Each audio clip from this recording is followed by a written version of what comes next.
থুসিডাইডিস trap, ইতিহাস থেকে পাওয়া সবচেয়ে বিপজ্জনক রাজনৈতিক তত্ত্ব। আজ থেকে প্রায় ২৫০০ বছর আগের কথা, যখন মানুষের কাছে আজকের মতো আধুনিক প্রযুক্তির পারমাণবিক বোমা কিংবা স্যাটেলাইট ছিল না, কিংবা তরবারি এবং ঢালের যুগেও মানুষের আর কোনো চিন্তাভাবনাও ছিল না। তরবারি আর ঢালের সেই যুগে মানুষের মনস্তত্ত্ব এবং ক্ষমতার লোভ ছিল ঠিক আজকের মতোই। প্রাচীন গ্রিসের এক ইতিহাসবিদ এমনই এক সত্য আবিষ্কার করেছিলেন, যা আজ ২৫০০ বছর পরেও পৃথিবীর সবচেয়ে বড় বড় দেশের প্রধানদের কপালে চিন্তার ভাঁজ ফেলে দিচ্ছে।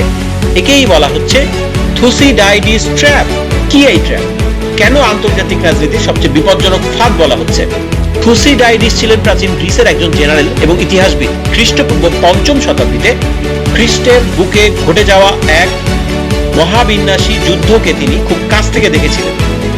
গ্রিসের সেই যুদ্ধটি ছিল তৎকালীন গ্রিসের দুই পরাশক্তি স্পার্টা এবং অ্যাথেন্সের মধ্যে। থুসিডাইডিস কেবল যুদ্ধের বিবরণী লেখেননি, তিনি গভীরভাবে বিশ্লেষণ করেছিলেন কেন এই যুদ্ধটি হয়েছিল। তার লেখা বিখ্যাত বই history of the Peloponnesian war তিনি এই অমর উক্তিটি করেছিলেন সেই বইটিতে। তিনি বলেন, অ্যাথেন্সের ক্ষমতার উত্থান এবং এর ফলে স্পার্টার মনে তৈরি হওয়া ভয় এই যুদ্ধকে অনিবার্য করে তুলেছিল।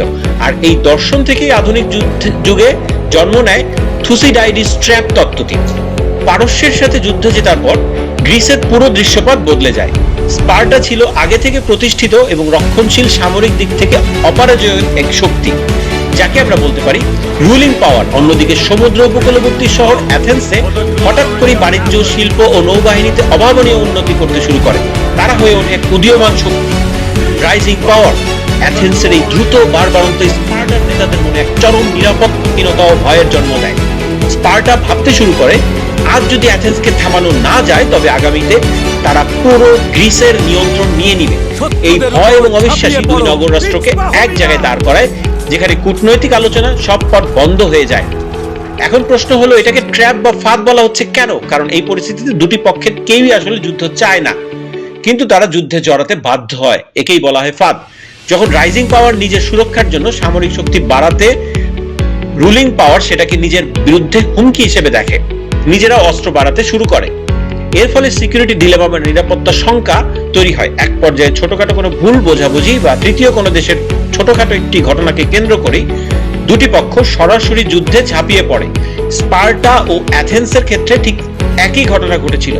খ্রিস্টপূর্ব ৪৩১ অব্দে শুরু হওয়া সেই পেলোপনেশিয়ান যুদ্ধ দীর্ঘ ২৭ বছর ধরে চলে এবং পুরো গ্রিক সভ্যতা ধ্বংস হয়ে যায়। থুসিডাইডিস ট্র্যাপ আমাদের শেখায় যে আন্তর্জাতিক রাজনীতিতে যুদ্ধ সবসময় খামখেয়ালি বা হঠাৎ করে সিদ্ধান্তের কারণে হয় না। এটি একটি কাঠামোগত পরিবর্তনের কারণেও হতে পারে। যখনই বিশ্বে ক্ষমতার ভারসাম্য বদলাতে শুরু করে, তখনই এই ফাঁদটি সক্রিয় হয়ে ওঠে। ইতিহাসবিদদের মতো গত ৫০০ বছরে এই ফাঁদ ১৬ বার সক্রিয় হয়েছিল, যার ১২ বারই রক্তক্ষয়ী যুদ্ধ হয়, মাত্র ৪ বার রক্তহীন সেই সমস্যার সমাধান ঘটে। আজ ২০২৬ সালে এসেও সেই সমস্যা আবার আমরা দেখতে পাচ্ছি।